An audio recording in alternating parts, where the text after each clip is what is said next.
story. Rana, over to you. And rest of us, we'll put ourselves on mute. Thank you. I am so sorry, Niharika. I had a story in the tip of my tongue to tell you. I had completely forgotten it was meant to be a personal story.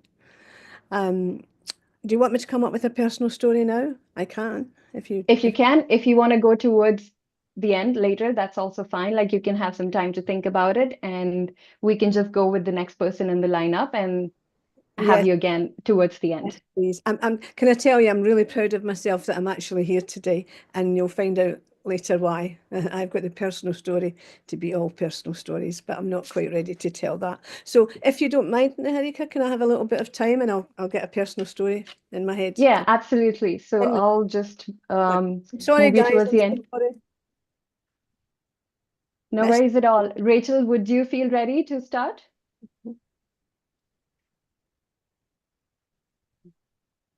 Rachel, you're on mute if you're still okay. Sorry, that's my technology face. I was looking for the button. How do you feel about starting? Yeah, I'm just fine. I'm just fine.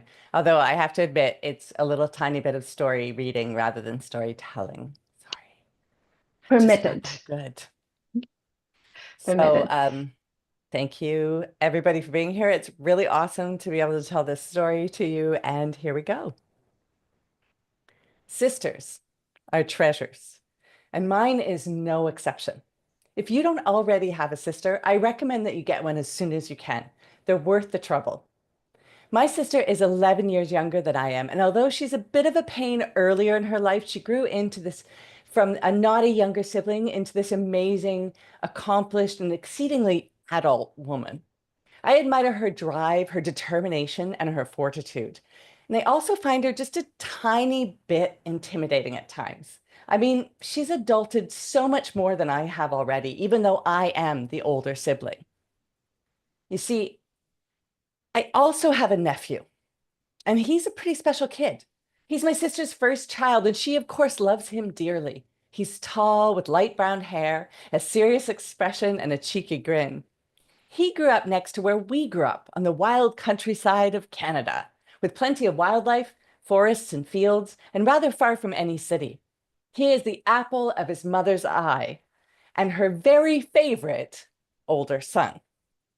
And I was surprised and pleased that the sister allowed my nephew to travel all by himself all the way to Hong Kong in the spring of 2019 to visit his very favorite auntie. Now, I have no kids, and I've always suspected that my sister feels that I might be somewhat lacking in the childcare department. Like kids are some kind of big mystery or something, and that I just wouldn't understand. She may have a point there. So when we first came up with the idea of the nephew visiting alone, my sister was remarkably calm and casual about it all.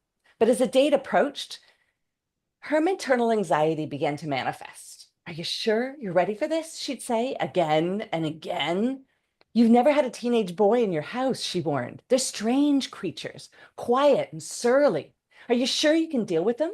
He's never lived in a city before. He might get lost. You have to promise to keep him safe.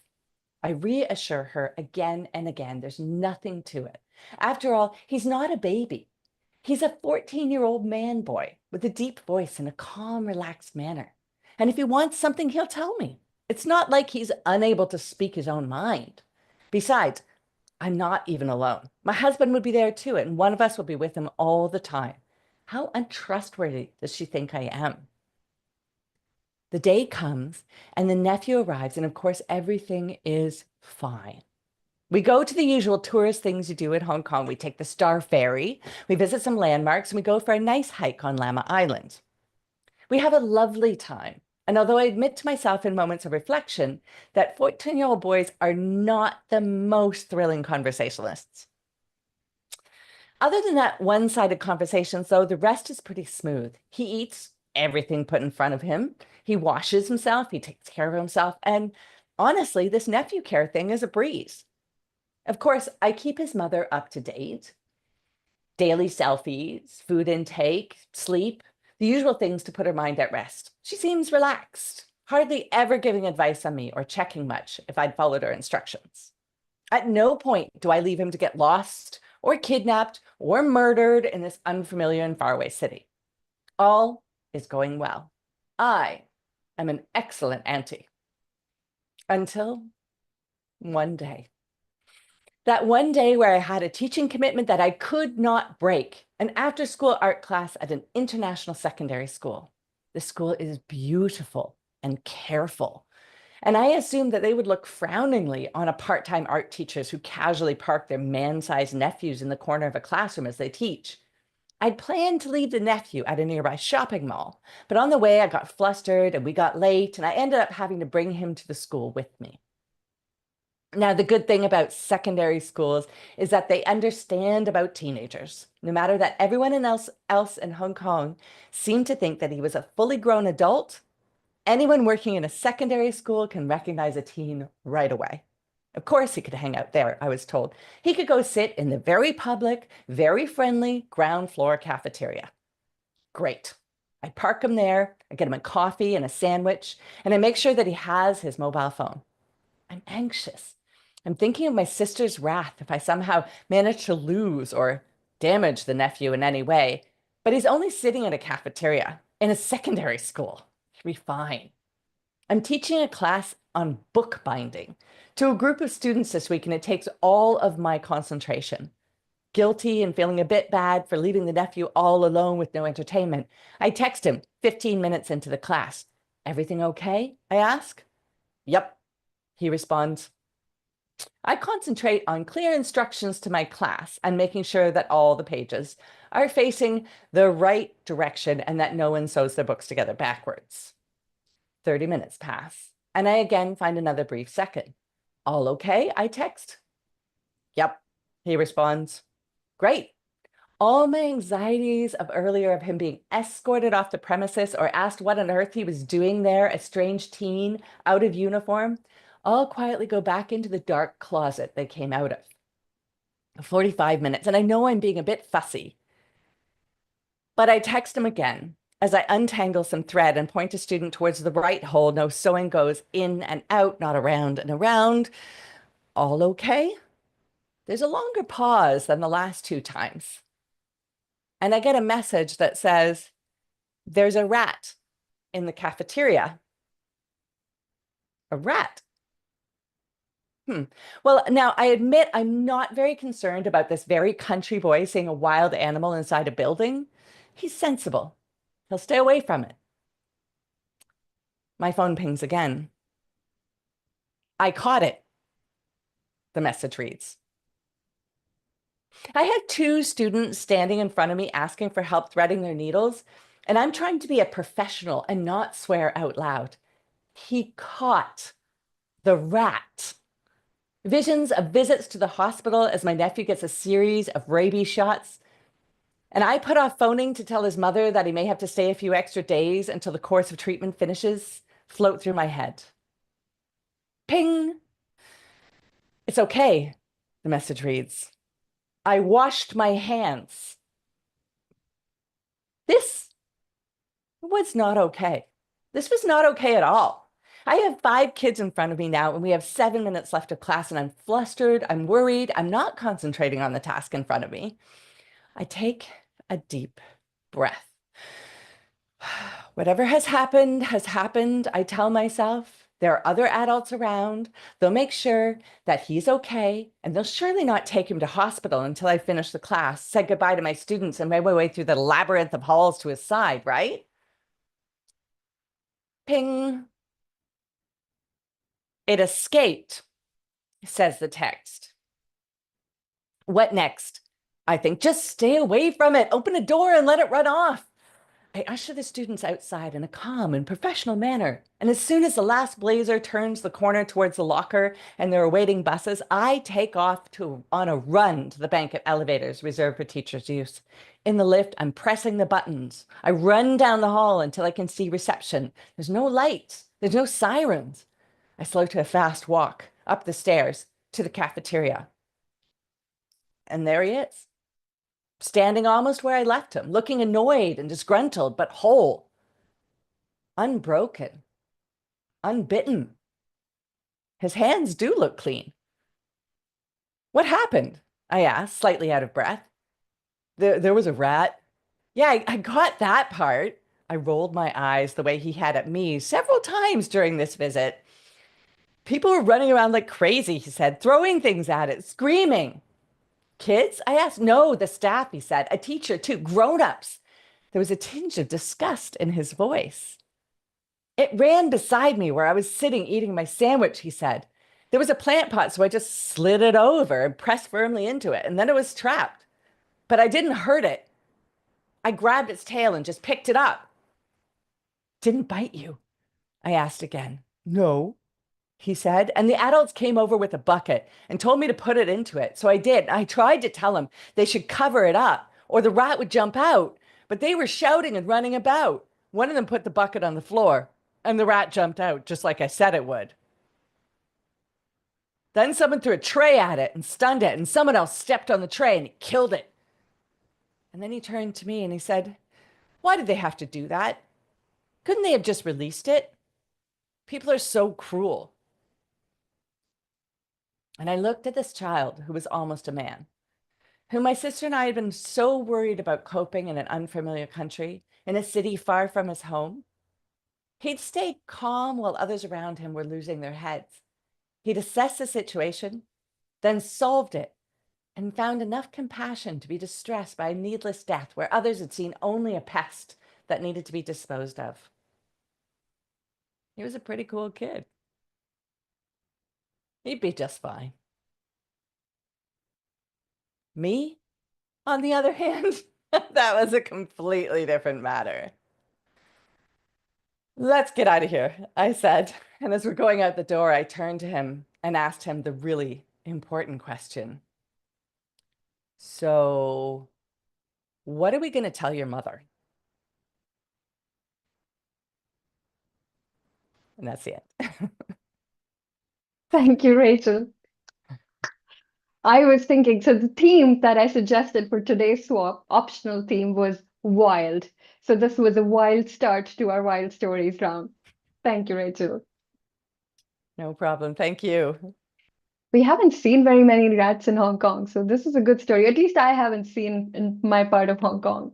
You just need to go out later at night into darker alleys. They're all over the place.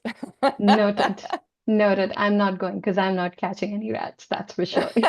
Well, don't do it near me. Wash your hands. Washing my hands, yes. Next storyteller is Lorna. Lorna is dialing in from UK, Birmingham. Is that right, Lorna? Wolverhampton. Awesome. Lorna, over to you to get us started. Thanks very much. Great story, Rachel. Thank you very much. Okay, so my story is also sibling oriented. I have a sister too, but this particular story began with my brother.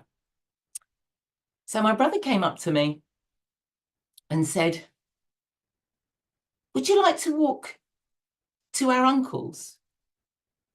So I thought, well, okay, we've done sort of out-of-doory things before, but perhaps you should know I was 11 at the time. He's 2.5 years older, and he followed it up with at night. So I thought, okay, that's getting more exciting. That's more adventurous. I think I might go with this. So when? This Friday. Okay. And he seemed to have thought about it already. He told me various bits and pieces. So I thought, okay. So I went to bed, and just as I was going to bed, he said to me, don't forget, wear your clothes. Don't wear your pajamas. So yeah, okay, got it. And I said, I won't be able to wake up when it's time for us to go, when mum and dad are asleep. So you'll have to wake me up. He said, yeah, okay. Trickier than you might expect, because I did actually sleep in the same room as my toddler sister. But hey, he thought he could hack it, so here we go. Tweak on my foot, and I wake up, get out of bed, downstairs. He's worked out that if we go anywhere near the front door, my mum, ears of a bat, she's going to be on it. That's the end of that. So we go into the front room. He's already worked out how to quietly open the front window. I'm smaller than him. He gets out first. I then get out so that he can sort of catch me before I go into the hydrangea bush. So we do this. He then gets the window shut again. He's worked out, he's been working on it all week, I realise, to sort that out. And off we go. We live opposite shops.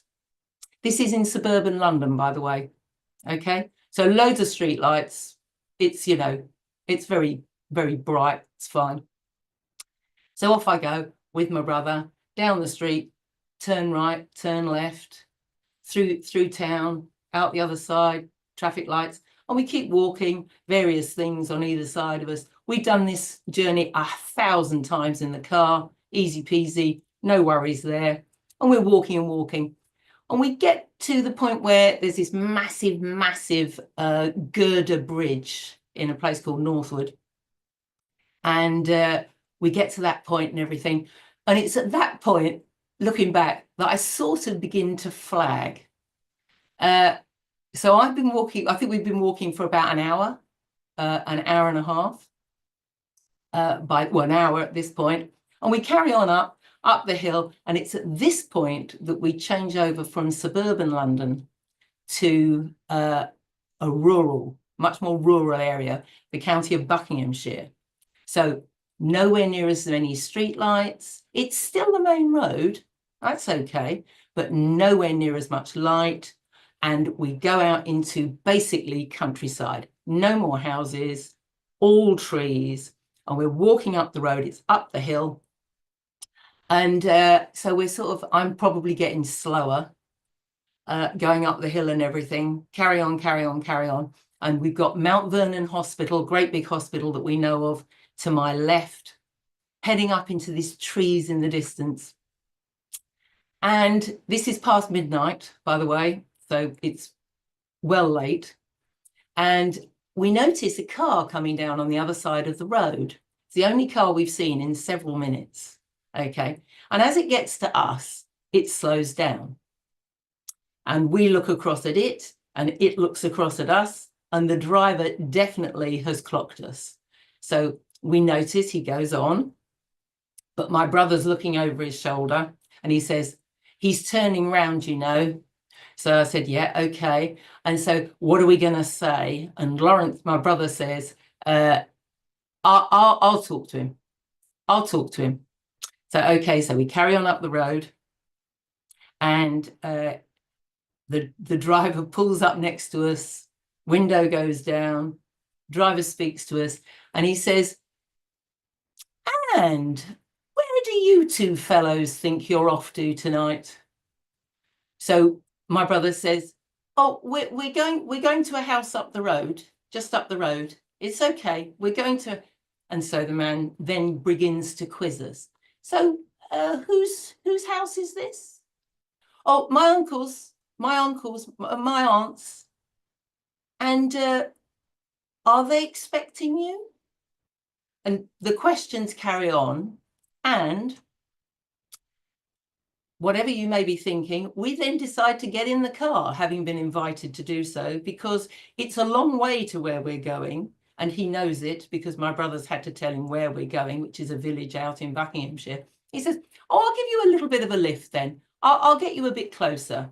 So we get in the back of this car, and as we're sitting there, he's asking us the way, you know, up here, turn left, yeah, through those traffic lights, up the hill, past the golf course, this, that, and the other. And he's sort of talking to us and trying to find out more about us.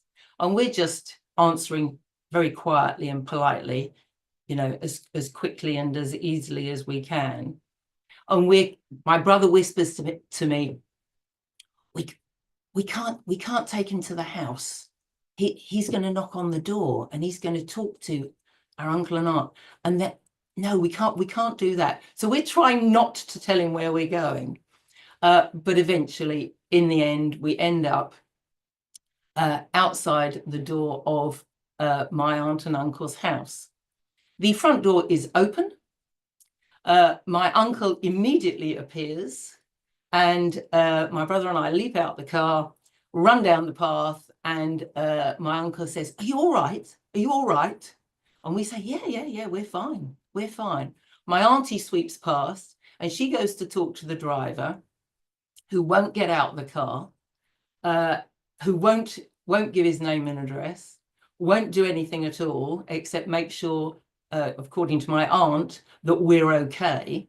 So we go in, and my uncle and aunt are ready to, receive us and, give us a cup of tea and a bit of cake and everything. And they're saying, so they're asking us all sorts of questions, are you all right? All of those sorts of questions. And doorbell goes and my dad's there. So dad comes in, looks at us and says, are you all right? And we get the same set of questions. Do you realize how worried we all are? And we have to say, sorry, yes. And you won't do it again, will you? No, we won't do it again. And we were packed off to bed. Our uncle and aunt had sorted out beds for us before we got there. Because, of course, we don't realise that my dad has phoned the police have phoned my auntie and uncle, and they all knew that we were on our way, supposedly. Lawrence had left a message, apparently saying this. So that was what happened. And the thing for me is that we went up to bed and we slept there. Dad then took us home the next day. On the journey, get home, Mum obviously very, very pleased to see us and everything, all absolutely, as if nothing has happened. And never, ever, ever did either my mother or my father ever ask either of us any more about it. It was never spoken of again. Thank you so much, Lorna. Oh my God, how old were you? Remind me during this whole. I would be about 11. I was still at what we call primary school. I was still at primary school. My brother was at secondary school. Did you at any point, you or your brother, realize that this is something that's going to worry others, or were you worried or scared? Well, I always say no, because I don't think we would have done it if we'd really, really thought that we were going to panic everybody the way that we did. And at no point did my parents ever say to us afterwards anything about it. Mum and Dad were good at doing punishing. I mean, it's not that we didn't ever get punished. It wasn't that we were given a total, you could do anything. But they just ignored it completely, and we never did do it again. And everybody else is much more appalled than either my brother nor I ever have been about it. And I think the other way I'm when I tell the story, it's usually in response to people saying that there's lots of bad people out there. And I said, well, yeah, there are lots of bad people out there, but this was a very good example of a man who was extremely worried about us. Very worried about us. Yeah. Why had we left where we'd left? Where were we going to? Was it safe? And I realized, once I've told the story a few times, as I was growing up, that actually how caring that man was. Absolutely. And he saw that you did need help. Yeah. Thank you, Lorna. Thank you. I've just had a note from Mike from Storytelling Cafe. Mike, did you want to jump in and share something? Yes, yeah. Thank you so much. So this is less of a personal story and more of a show and tell, really. As many of you know, Lucy, my wife, and I are the founders of the cafe with John, and we are now in just finished the third edition of our festival. And I was invited yesterday to go and see the ambassador of Morocco in the UK, who's actually quite a good friend, because he's the patron of a charity that I'm involved in that's been doing quite a lot of work in the earthquake. Anyway, when I got there, he didn't want to talk about that. He wanted to give me a letter, which was from His Majesty the King of Morocco. And I've got it here. Let's show it. It's quite large. It's this wonderful envelope, which I think this is actually gold leaf, if you can see it, sort of shimmering. And it's addressed to me, but I think it's to all of us, really. It's in this sort of wonderful sort of papyrus sleeve inside, and then finally an embossed letter with a gold crest on the top. And it's quite a short letter. It says, "Thank you for sending me the official certificate of the Guinness World Record for continuous storytelling achieved at the 3rd Marrakesh International Storytelling Festival, which brought together a fine selection of Moroccan and international storytellers at the mythical Jamal Fna. I congratulate you on the success of the 3rd festival, which celebrated once again the art of storytelling as a universal, intangible heritage, paying tribute as well to the richness of Moroccan storytelling repertoire." And this is from His Majesty King Mohammed VI, the King of Morocco. So I think I just wanted to share that. And it's interesting, isn't it, that in so many stories there is a wise and benevolent king appears with a contribution to make, and I think we are very grateful to. We have a lot of support for the festival. Obviously, the biggest thing that makes it happen is our wonderful tellers who travel from the 4 corners of the globe and give of their time so generously. But His Majesty's patron is incredibly helpful. So if you think about it, on our biggest day, we had 48 storytellers going into schools in the Marrakesh region through our partnership with the Educational Authority. And, by any sort of conventional method, that shouldn't be possible, really. But the thing that does make it possible is the dogs getting excited now. The thing that does make it possible is the fact that, I guess that we're trusted, and that in an unspoken way, everybody understands a lot that's happening implicitly, and a lot of implicit trust in the festival, but also that the king is so much in tune with. So, thank you. Thank you, Mike. Congratulations to you and to us all, actually. To everybody, this was awesome. it's very much. John, did you want to say a word? I know John Rose just joined. John, I think you might be on mute. You're on mute, John. Just unmute yourself. The button looks like the microphone. It should be on the bottom tab. Leftmost button on the bottom. Got it. Lovely. Sorry, I'm in the middle of craziness at the moment. About to disappear off to Romania tomorrow, and my landlord wants to put surveyors into the house. So it's completely bonkers, which is why I was late, which I apologize. That amazing letter from the king just cements everything, and I think it's a testament to also the way the relationship has built up between the festival and the broader Morocco, and the fact that we've always been it's always been a collaboration with Morocco rather than the international community imposing, which is, I think, really important. But the king, that's fantastic. Thank you, Mike, for that. I knew the wording, but I hadn't seen the gold envelope. I think a frame in your house is probably required.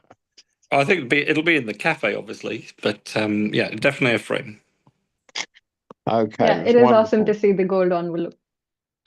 Yeah, I think within the frame should be the gold envelope. Marvelous. All right, thank you. I know we have quite a full lineup now, and we did confirm the lineup before we started the event. So I'm quite keen for everyone to have the opportunity to tell. And our next storyteller is the very awesome Catherine, who's joining in from Ireland. So Catherine, over to you. Several years ago, my husband was invited to Shanghai to speak, and obviously I had to go with him. And obviously, seeing as how we were in China, we had to turn it into a holiday as well and see the wonderful sights to be seen. But one of the things that we were very anxious to see was the Terracotta Army. So we went to Xi'an and we saw the Terracotta Army, and it is absolutely amazing. And if you get a chance, go and see it. But the guidebook said that the other thing to see in Xi'an was the Great Mosque. So we got directions. You go across the square, you go through an archway, and it's extraordinary. It's like walking into a different country. The people look different. They no longer look Chinese. They look more Middle Eastern. A lot of people are wearing jellabis. All the men have little crocheted white caps. The women have these kind of velvet boat-shaped caps. Some of the women were wearing scarves, some were veiled. The stalls were full of vegetables and fruit and sweets and cakes and stuff that we'd never seen before. The smells were entirely different. So we were walking along enjoying this, and we saw a large sign, both in Chinese and English, "The Great Mosque, turn left." So we turned left and we started to walk. And we walked and walked and walked and walked. And I said, I think maybe we're gone the wrong way. We should go back. And Ben said, oh, no, we just go along a bit further. So we walked a bit further and walked. And it was incredibly hot and sticky. And we were sweating and my feet were burning.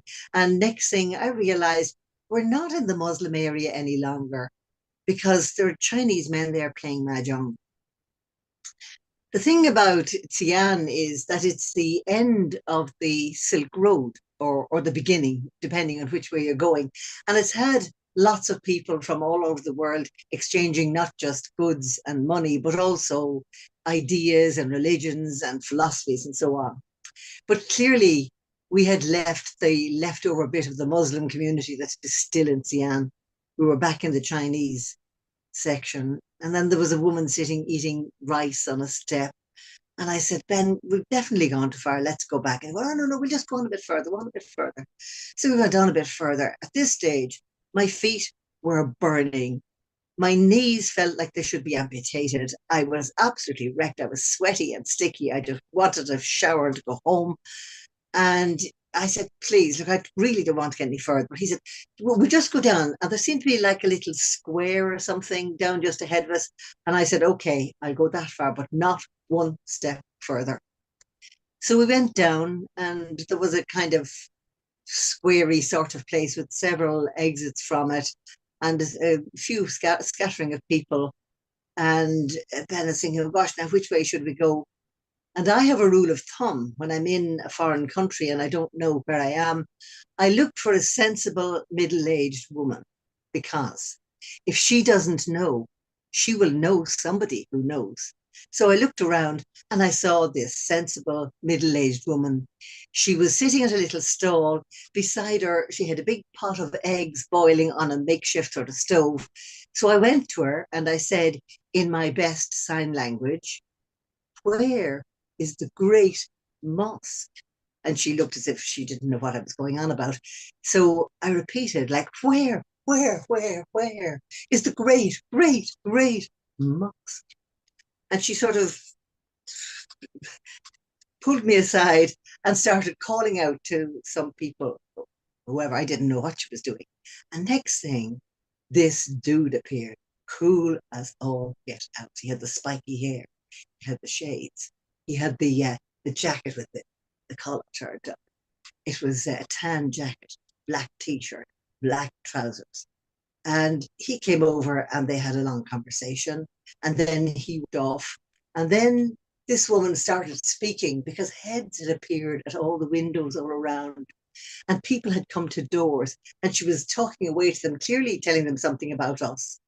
And at this stage, we looked in front of us, and a whole crowd of small children had gathered. They were sitting on the ground in front of us, all staring up with the black fringes and the big black eyes, looking very solemn. So we said, ni hao. Children went mad, oh, ni hao, ni hao, ni hao. And then everyone started ni haoing. So we were ni haoing all over the place, ni hao, ni hao, ni hao, ni hao, ni hao. And everyone's getting very excited. At this stage, the cool guy had stopped a taxi, and he was having a conversation with the taxi man. And the taxi man gave him a mobile phone. The cool guy took it, made a call, spoke, and then brought the mobile phone over to me and handed it to me. And I go, what? And he indicated that I should listen. I listened. I said, hello? And a voice at the other end said, speak English, speak English. So I said, "Where is the great mosque?" And the voice said, "Give my friend, give my friend." So I gave the phone back to the cool guy. The cool guy gave it back to the taxi man, and he stood back and made a major announcement to the assembled mobs. Everyone went, "Ah!" And with almost one voice, they went, "Back the way you came, straight there. You go 1, 2, 3, and turn." Now, obviously, they weren't saying it in English, but we understood. So we went, "Oh, thank you, thank you, thank you, thank you." And off we set, back the way we'd come. We went to the third turn, we turned down, and yes, there was a mosque there, but it wasn't the great mosque. It was very sort of new and plasticky looking. So we decided, well, maybe we're not going to see the great mosque at all. And we walked back, we trudged all the way in the heat and the sweat and the sticky, everything. And about 10 feet from where we'd originally started, we saw a large sign pointing to the great mosque. There was a sort of concealed entrance that we'd missed on the way down. We were so tired, we nearly didn't go, but we said, "Oh, we've come so far, we have to." So we went down to the great mosque, and it was unlike any mosque you've ever seen before. It looked like a Chinese building with the flying buttresses, and it was made of stone, and it was in this very Chinese garden with trees and clipped bushes. And it was the call to prayer, and it was time. There were a lot of men coming in to go into the prayer, so we couldn't go into the mosque. But we sat in the garden and we rested, and we gave thanks for sensible middle-aged women. I think we've all learned something from that story today. Thank you, Catherine. I'm gonna be looking for tall women, middle-aged women. Yeah. Sensible ones, sensible ones. Sensible. But I have to say, cool guys have helped me quite a bit. But that just might be because I'm a cool young woman. Well, cool. Yeah, that has happened to me too, because sometimes cool guys look a bit off-putting and you might be nervous about talking to them or think they wouldn't be bothered. But they turn out to be lovely young fellas to just help you out. When were you in China? When were you in China? When was I in China? Oh gosh, it's a good while ago now. It was just about the time of the Olympics in China, just before the Olympics. 2008. Yeah, 2008. yeah. Yeah, So quite a while good ago. while ago, yeah. Yeah, next time you're in China, you cannot get away without coming to Hong Kong. So we'll hold you Oh, to well, that. absolutely, absolutely, of course, yes. So those are two stories of adventure, both from Lorna and Catherine, are both wild, going on wild trips, wild adventures. Who's our next wild storyteller? We have Marie next, and Marie is a globetrotter. So I'm curious to hear where this story of Marie is going to be based. Over to you, Marie. Good morning, everyone. Oh, well, it's morning for me. It's 5:30 in the morning in Mexico. And hello, everybody in the UK and other places. Boy, when wild was presented as a topic, I thought about all of my experiences in my life, and I kept coming back to one experience in Spain. So I'm going to take you on that little journey. It was 1968. I was a 20-year-old hippie traveling around Europe. I was actually hitchhiking by myself. How did that happen? Well, I had spent 6 months on a kibbutz in Israel, and I was going to be hitchhiking with a friend of mine through Europe. This has been a dream of mine for many, many years, since I was a child. But she, unfortunately, met a guy on the boat traveling from Haifa to Venice. And so at Venice, we parted, and I found myself alone. A young hippie girl, long dark hair, zaftig, which is a Yiddish word for curvy. And I wondered what I was supposed to do. Well, there was nothing to do except carry on, which is what I did.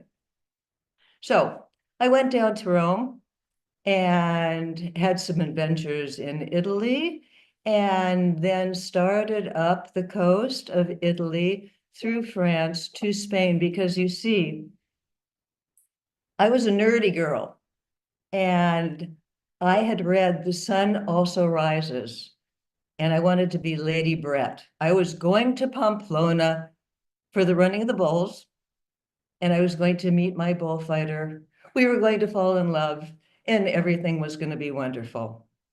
Well, I had a lot of adventures on that trip. Luckily, nothing too dangerous, although I had some close calls traveling through the south of France and into Spain. So at this point, I'm going to take you to my trip from Madrid up to Pamplona. The first ride I got was with a very nice man, wonderful. And you know, a lot of stories, the smooth stories, you forget a lot of the details. The difficult ones remain in your mind. So this was a smooth ride. We were traveling up, and the only thing that I remember about this was that he stopped and bought some cherries from a lady who was selling them on the side of the road. They were twined around a stick, and they were big, beautiful, luscious, purple red cherries. I will never, ever forget them. They remain to this day the best cherries I've ever had in my life. We got to a certain point and he dropped me off, and I went out and started sticking my thumb out again. I never had to trouble getting rides. The next man who picked me up was kind of taciturn. He didn't speak very much, but we drove and drove and drove, and I was getting a little uncomfortable, especially when he turned off the road and onto a side road, a dirt road. So I asked him what he was doing. He said, I just have to pee. Okay. He stopped a little way further and then reached across me into the glove compartment and pulled out a gun. Take off your clothes, he said. I had to think fast.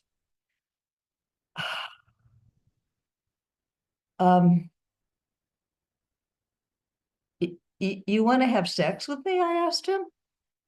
What do you think? He said.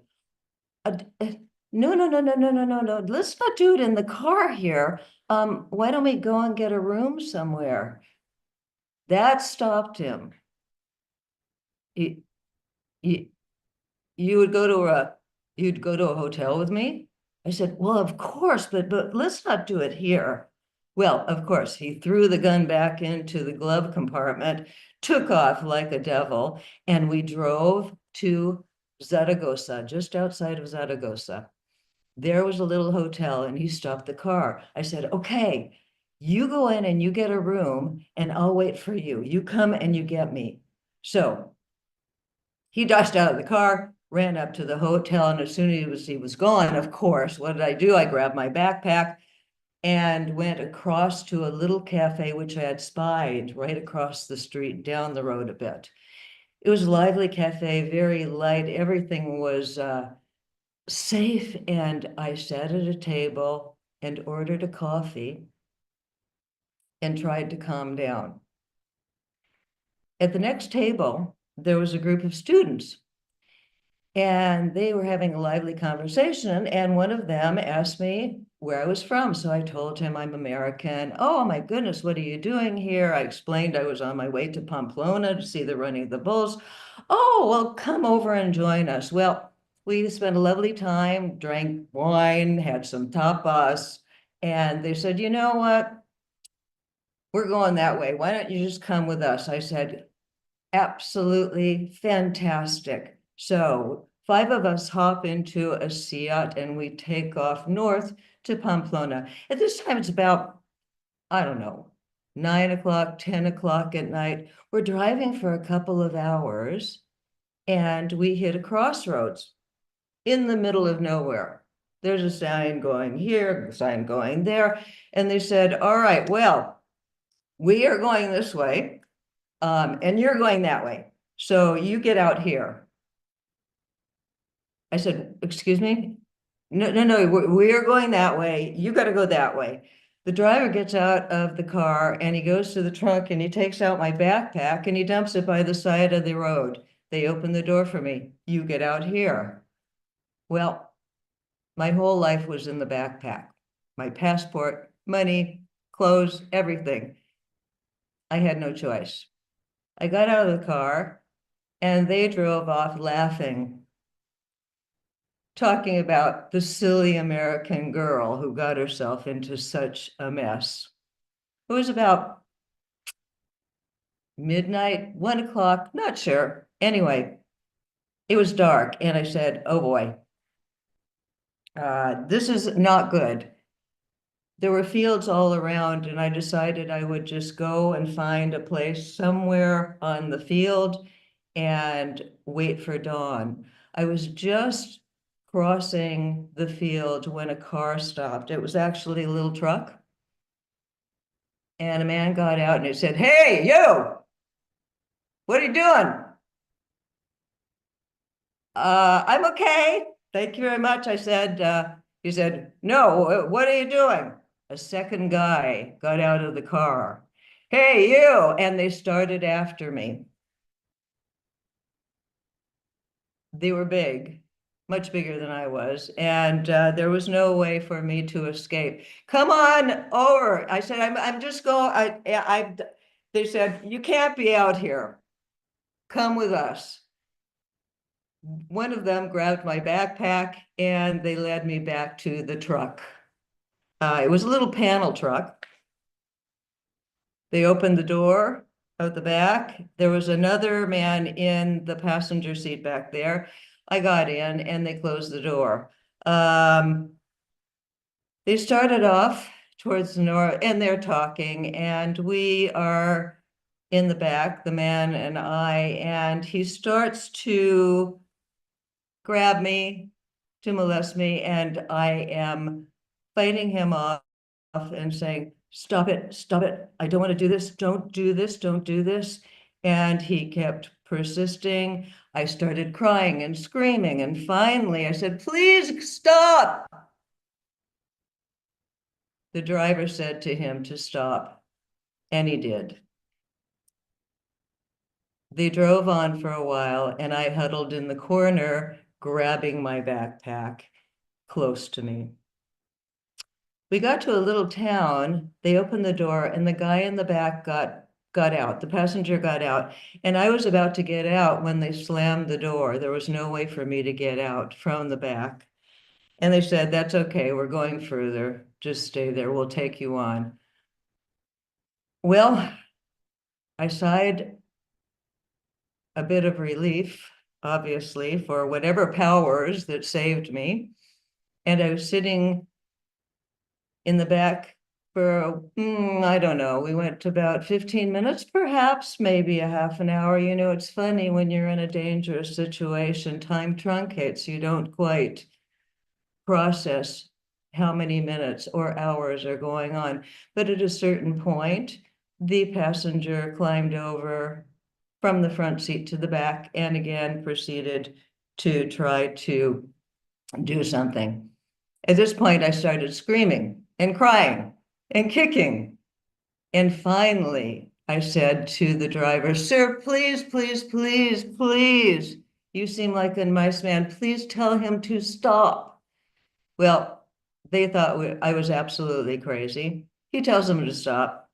The guy climbs back into the front seat and we drive on for a while. Middle of the night, we get to another crossroads, my life, crossroads. They stopped at another crossroads and they said, all right, our house is over there. If you'll be nice, we'll take you there and you can spend the night there. Otherwise, we're going to leave you here. I said, leave me here. So they let me out. I take my backpack and they drive off. It was about 2 o'clock in the morning. And I looked around.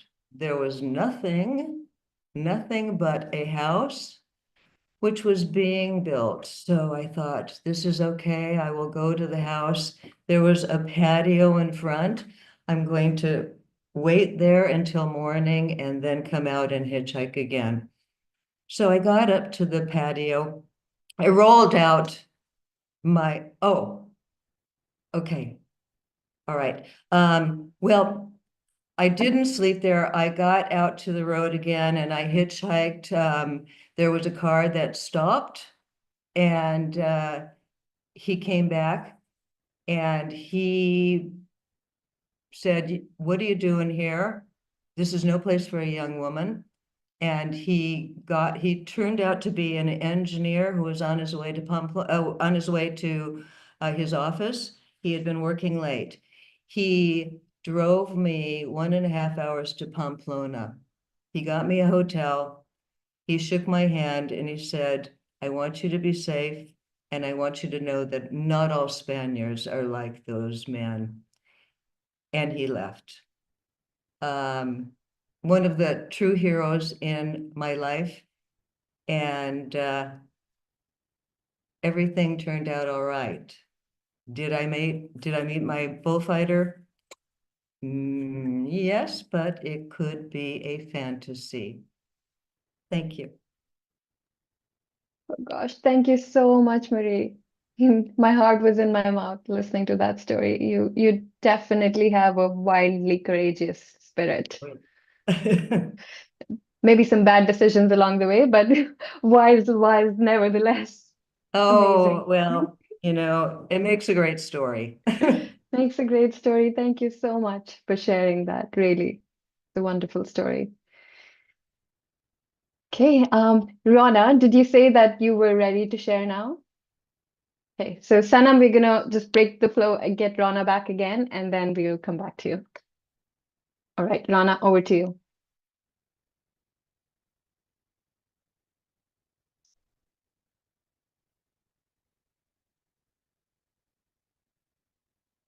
Rana, you're on mute, so just unmute yourself and then you can start again.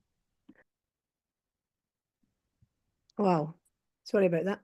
That was some story, Maria. Oh gosh, I'm glad you survived it all. Yeah, personal story. I had a very unusual upbringing because I'm one of 8 children that was born to blind parents. I still to this day, when I think of my mother, I cannot believe that we as children weren't more helpful or, my mother did everything for us. And my father was the best storyteller I have ever met. And to this day, I've not met his equal. So we were fortunate enough to have a bedtime story every night. And I'm going to share this particular story that we had. Of the 8 children, I was the second youngest.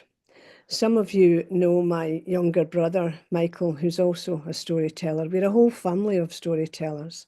I don't often admit to being Michael's sister because those who do know him know that he's as mad as a box of frogs. So, but my sister Lizzie, who's 18 months older than me, we were always at each other, We'd be sitting at the dinner table and she'd kick me under the table and I would yell. I mean, I was the stupid one, really. I would make all the noise, so I would be the one that would get sent out of the room.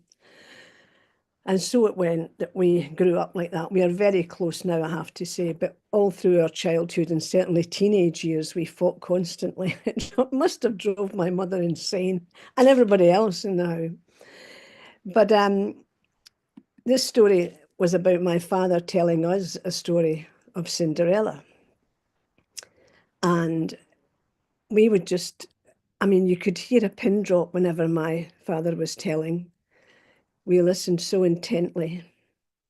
Because quite often he would say, "Tell me the story that I told you on Thursday," or "Tell me the story that I told you on Tuesday," or whatever. And on this particular Saturday morning, the rain wasn't coming down from the skies in any normal way. It was dropping like, as they would say, cats and dogs. It was raining very heavily, so we couldn't go and play outdoors. It was just too bad. The weather was too bad.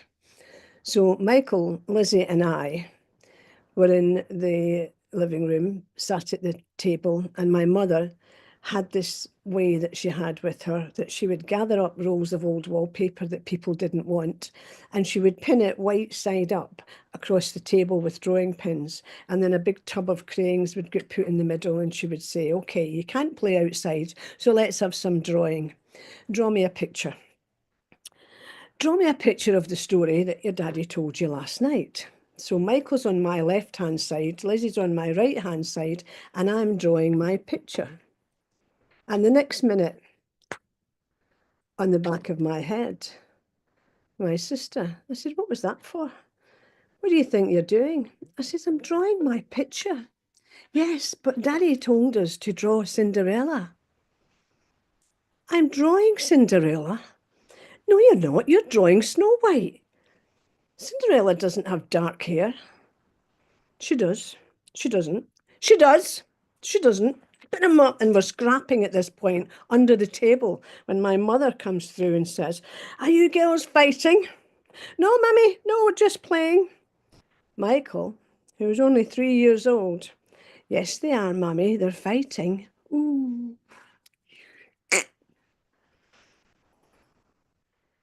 What are you fighting about? Well, this idiot. Excuse me, I didn't raise any idiots. That's your sister? Well, this stupid sister is drawing Cinderella with dark hair. And my mum said, what's wrong with that? Well, everybody knows Cinderella didn't have dark hair. She's blonde, like me.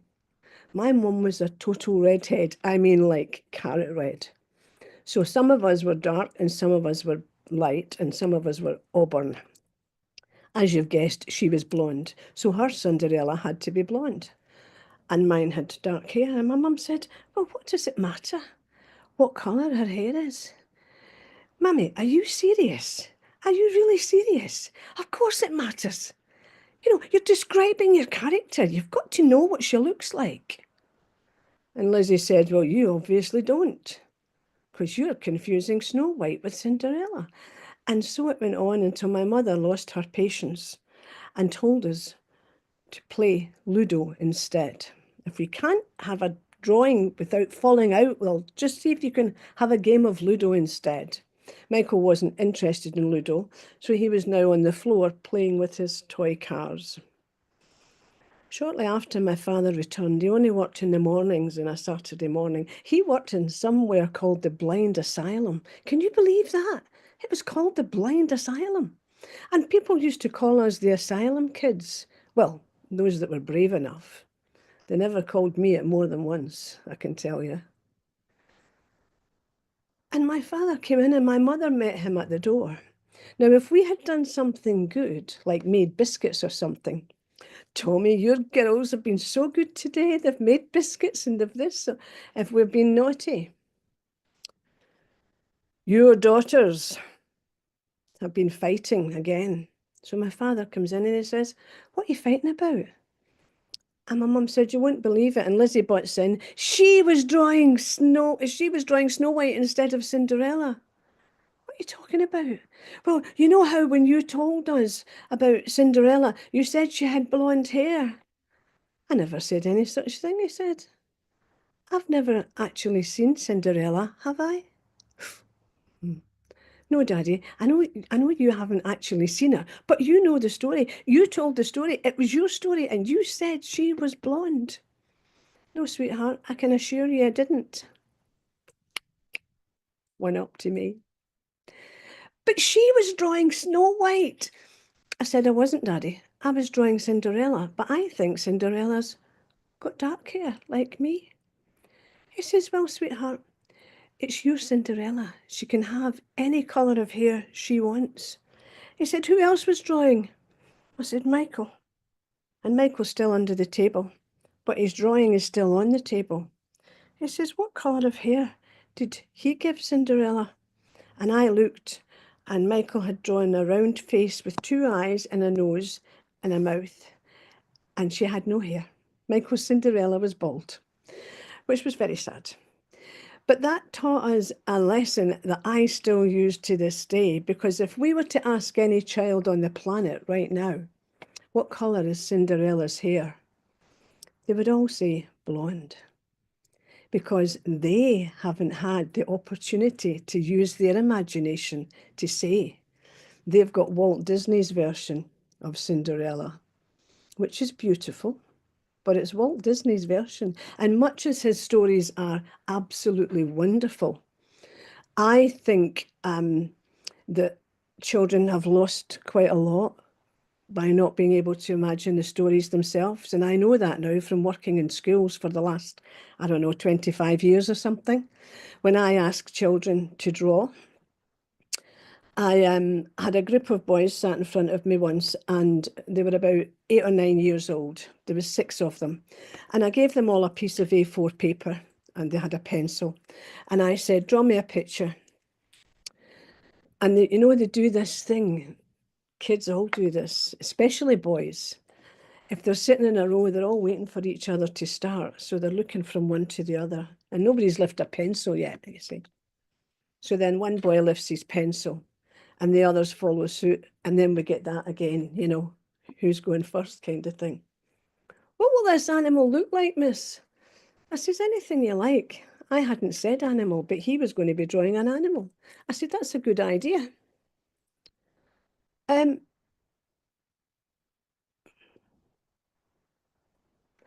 It seems like a long time. It was probably only like 20 seconds, no more, to these boys have still not drawn a line, nothing. And eventually I said to them, I think I'm going to help you a little bit here, because you don't seem to be able to imagine. Imagine you're in the jungle. Have you? I mean, who has seen Jungle Book and this one wee lad put his hand up and the others looked at him? Jungle Book, that's a bit childish. So he'd put his hand back down, bless him. I said, okay, who has seen something? I was thinking of something like, a nasty animal in a movie, and all the hands shot up. I said, well, draw that animal. Tell me what it looked like. And they started to draw. This was to be a jungle animal. One boy drew a dolphin, which tickled me pink. He really did use his own imagination. So anyway, going back to my father's teachings, which is my real personal story, because I think my parents, we all think our parents are great, but I think my parents were absolutely outstanding. For a start, the patience that they had knew no bounds. It was incredible. But my mother's teaching as well, because she taught us to cook, because my mother couldn't see food cooking, but she could hear it. And to this day, my friends still marvel at the fact when I say to them, tell me when them chips start to sing. They'll go, what? I say, what do you mean sing? Well, when chips are cooked and they're rising to the top of the pan and they make a noise like they're singing or that water's running. So, and then I go through and I explain to them all the different forms of cooking that my mother uses.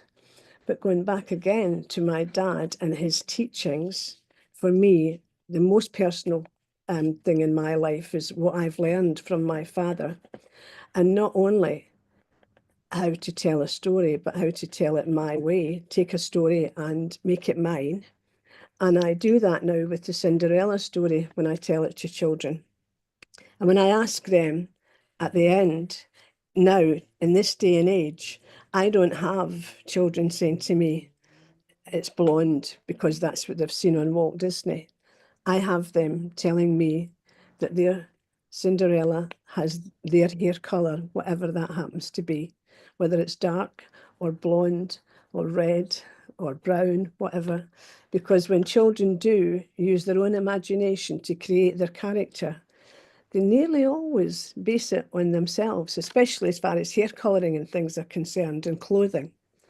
So just to finalise that thing about how children using their imagination to tell stories, and again, because I got it from my father, I'll never forget it. It's been in my head all of my life.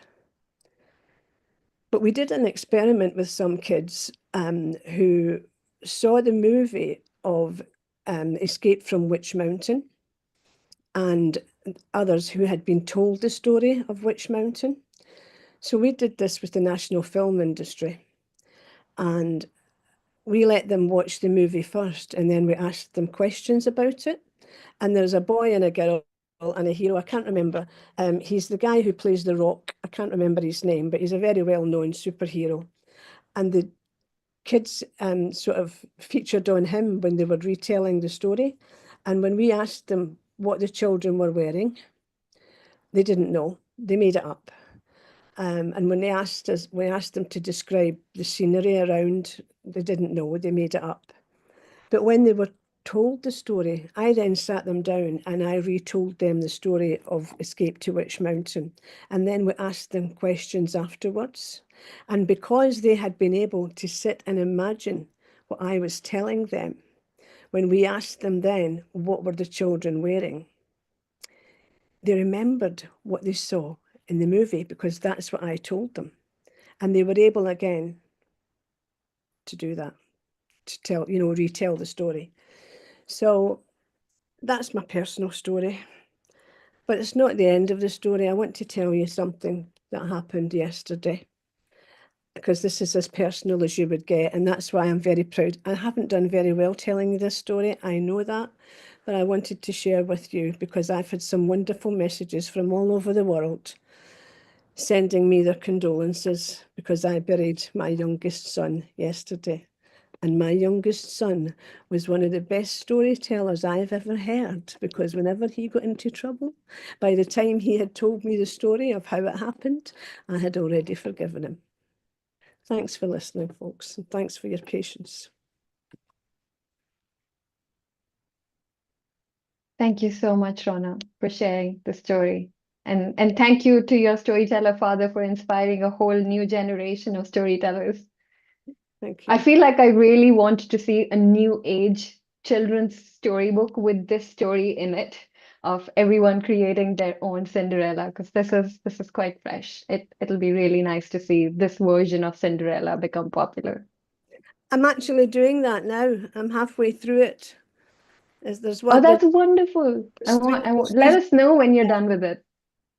There's 3 stories that of that ilk, how the imagination was lost and then found again. So as soon as it's in print, I'll send you one, Niharika. Thank you, Rona. Thank you so much for sharing. Okay, next we have Sanam. Sanam, are you ready to share your story? Thank you for joining us from your holiday and work trip, by the way. Thank you. It is great to be here. I hope you hear me okay, because and also see me, because like I had some technical issues, but yeah, hopefully all goes well.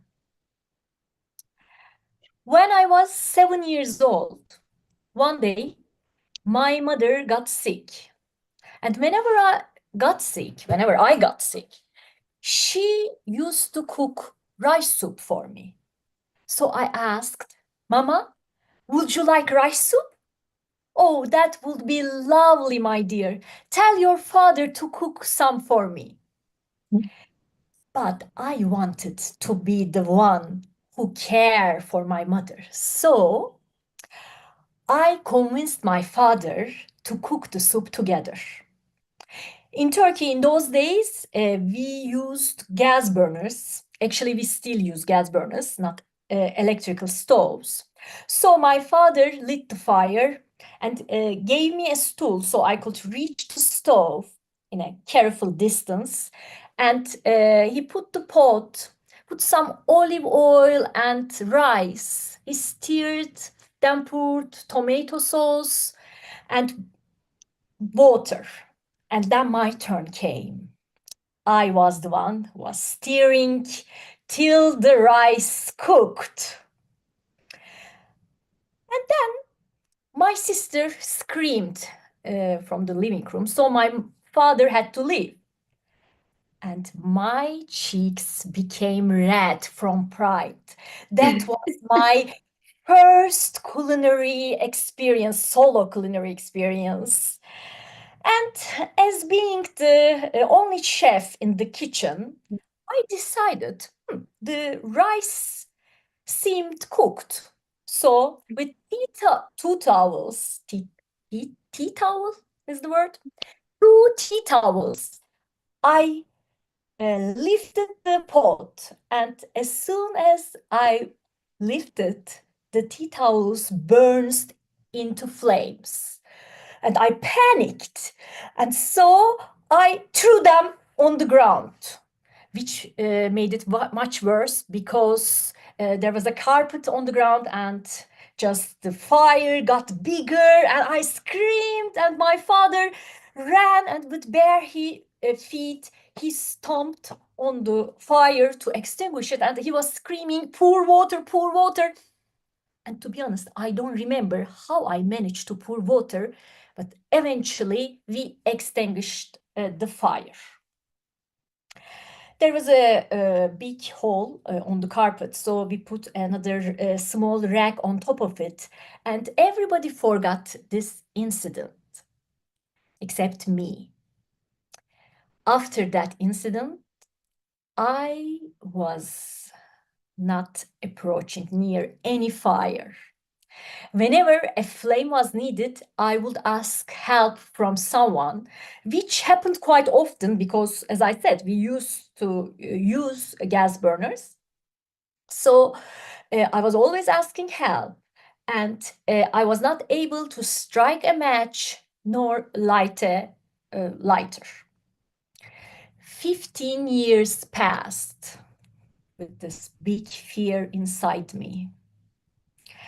And I was doing my master's at that time. I signed up for a project in the molecular biology department. On the first day, a researcher was giving me an orientation tour in the laboratories. He brought me to a big metal box with a glass enclosure. And he said to me, now, put the gloves and put your hands behind the glass. And then all of a sudden, he lit fire with a metal rod. It turned out that's a laboratory burner. And he said, each time you use a new equipment, you need to pass over the flame. I was like, are you serious? Are we going to work always next to the fire? Not only next to the fire, you will also pass through. I had real difficulties to cope with all this stuff. Like, how I was gonna deal with that. But as in life, we got used to things.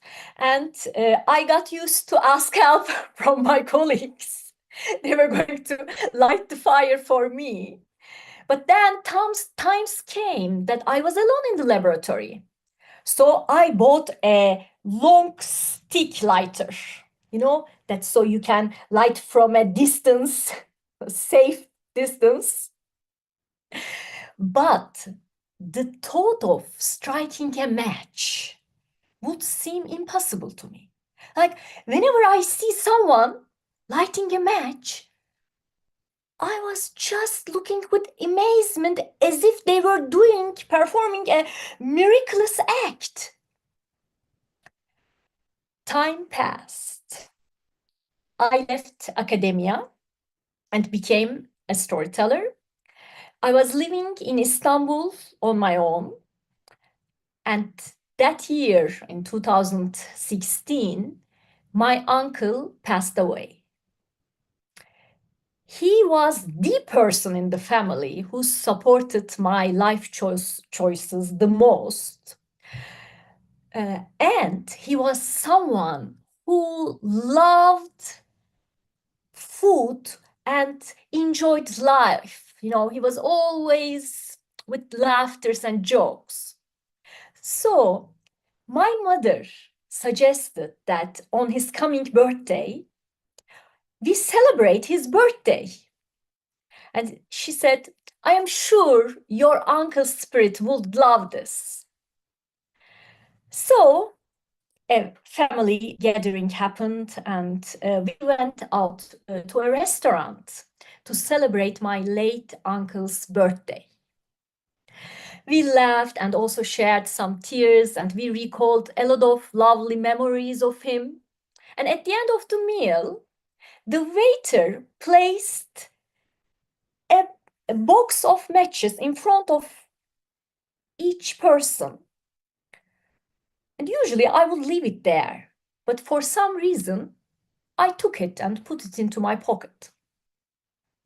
That night, before going to sleep, I wanted to light a candle for my uncle and to say some prayers. And I was looking for my long stick lighter. I left the lamps behind, but I was still holding on the stick lighter. And usually it was next to the stove in the kitchen.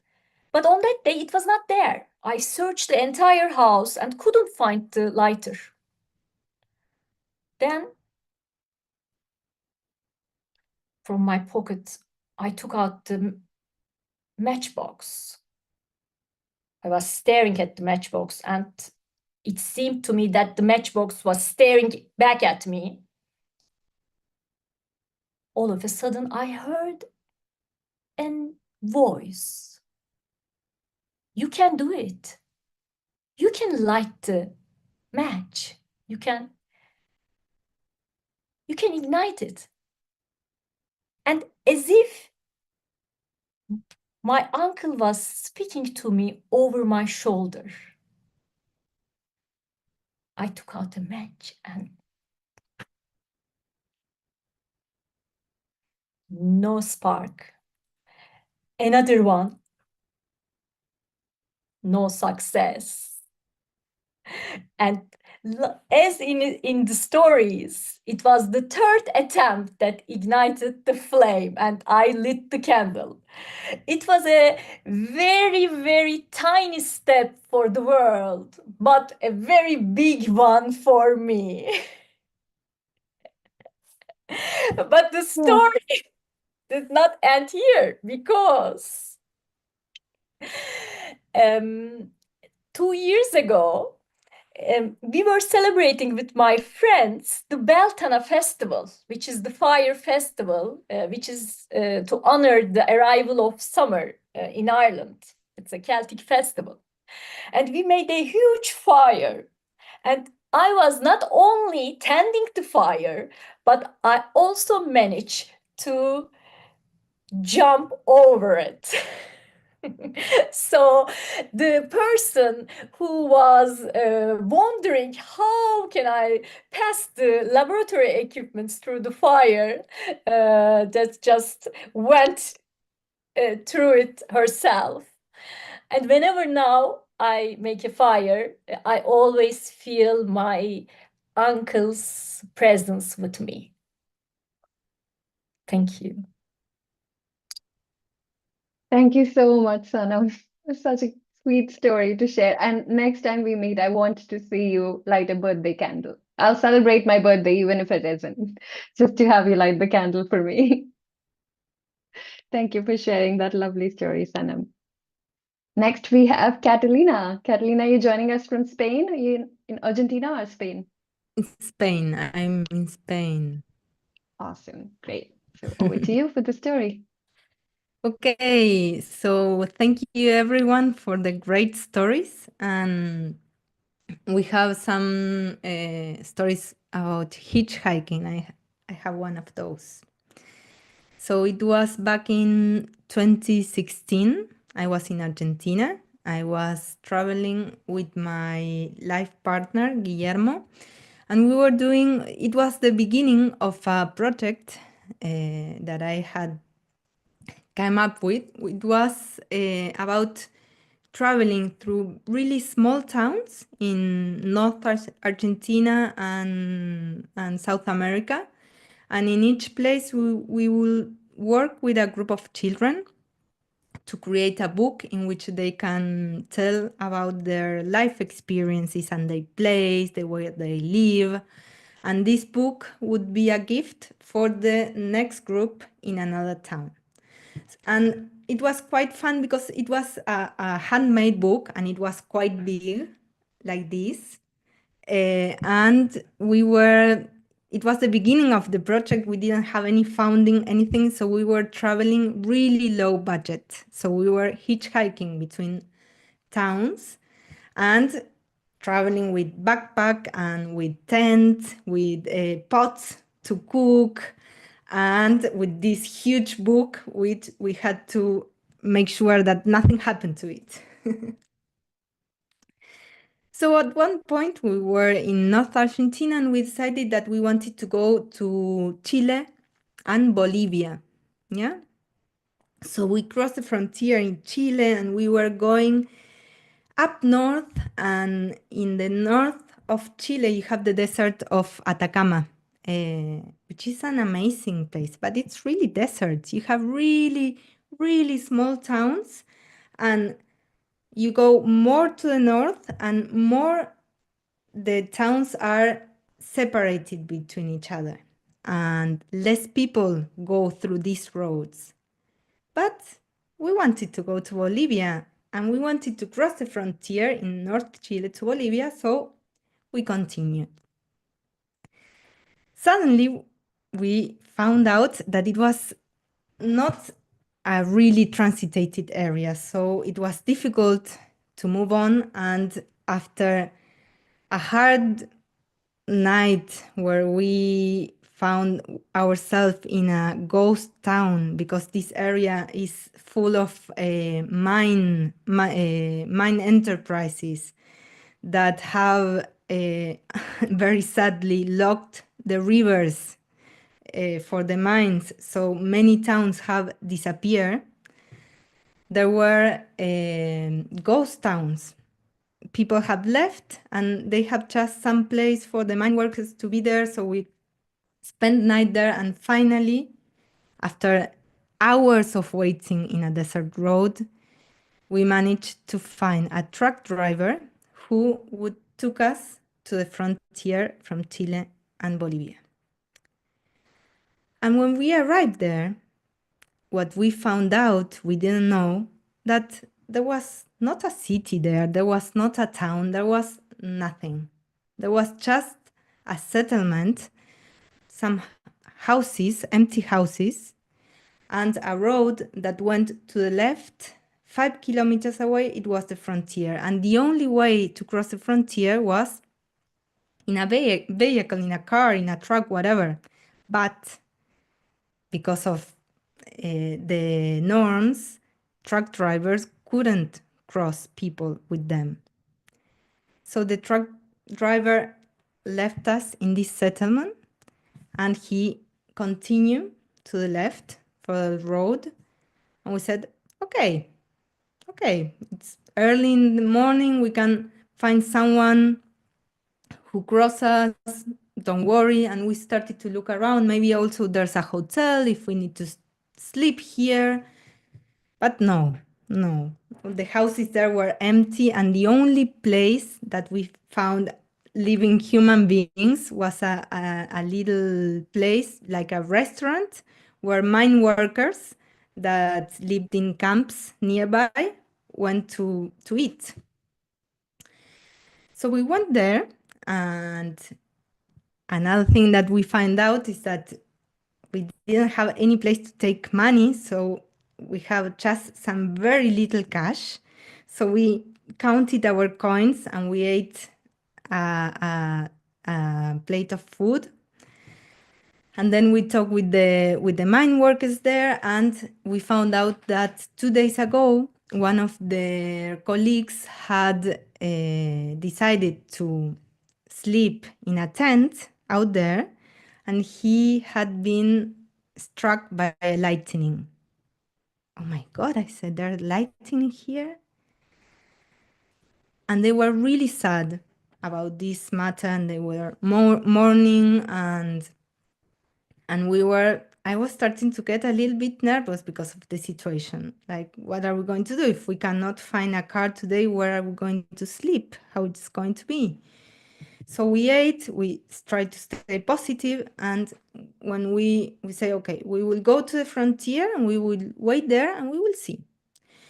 And we were almost about to leave, and we were also I was carrying my guitar, and Guillermo was carrying his charango, because we were doing some music with the kids. They say, oh, you play music. Can you play us a song? And we looked at each other, and we say, okay, we can play a song for you, but would you be kind enough as to give us some money in exchange? And they say, okay, yes. So we grabbed the guitar and we play a few songs for them, and they were happy, and they say, oh, you cheered us, and they gathered some money and they gave us, I don't remember the exact number, but it is important. It was like, I'd say 58 pesos, Argentinos. So we managed to get some cash. Off we went to the frontier.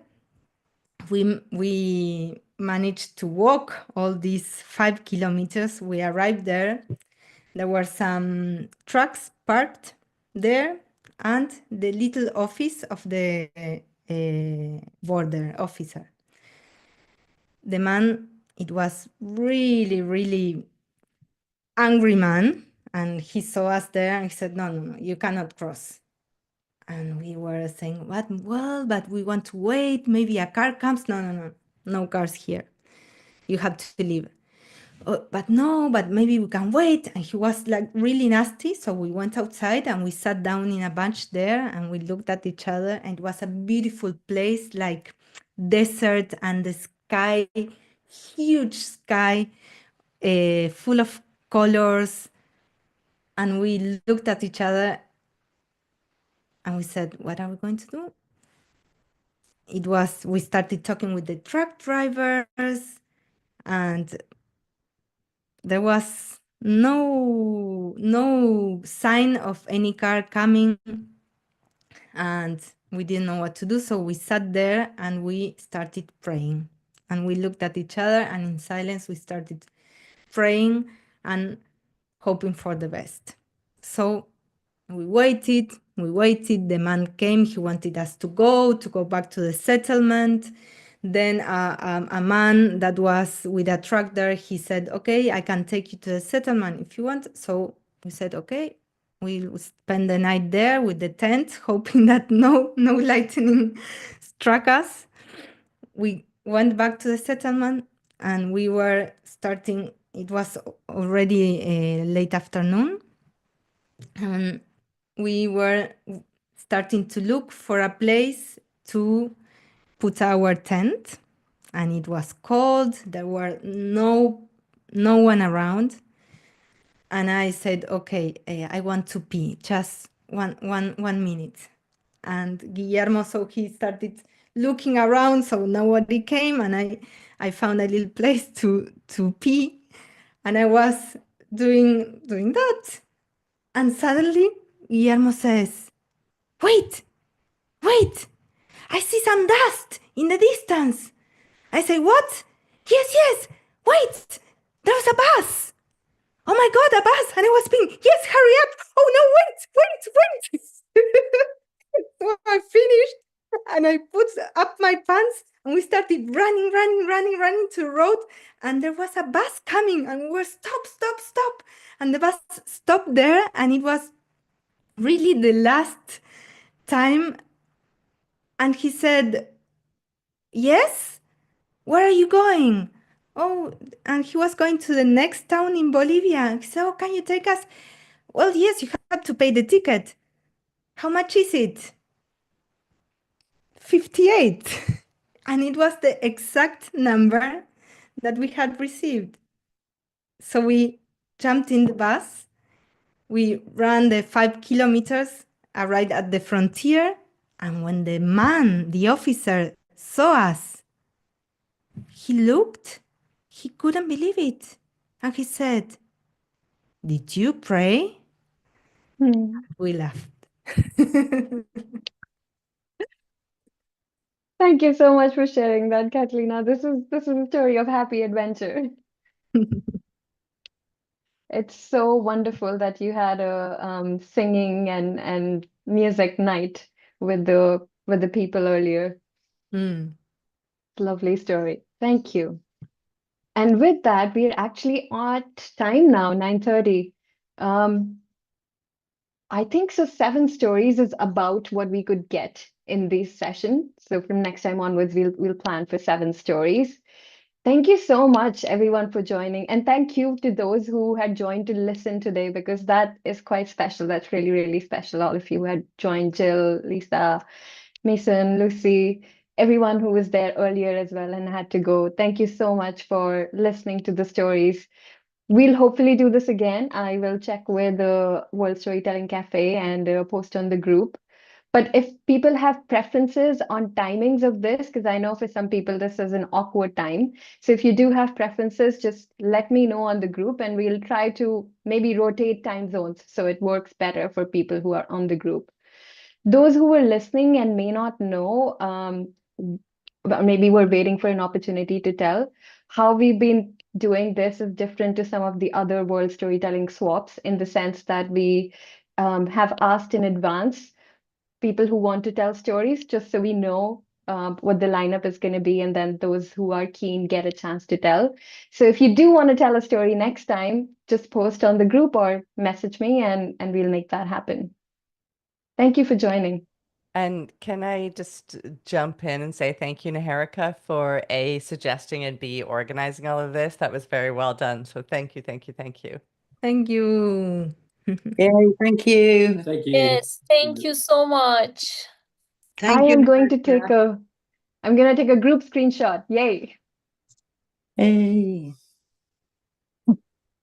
Wonderful, lovely people. It was really, really nice to see everyone again after Marrakesh. I mean, I honestly can't believe that it's only been a month and a half. Like honestly, life has moved on so quickly that it feels like ages ago. So I'm ready to see Yeah. you all again. Yeah, this was wonderful. Thank you all. Thank you. Thanks, everybody. So, Thanks, you everyone. Thank all. you. Have a Thank good you, rest of the Niharika. day. See you again. Bye-bye. Bye. Thank you. Bye.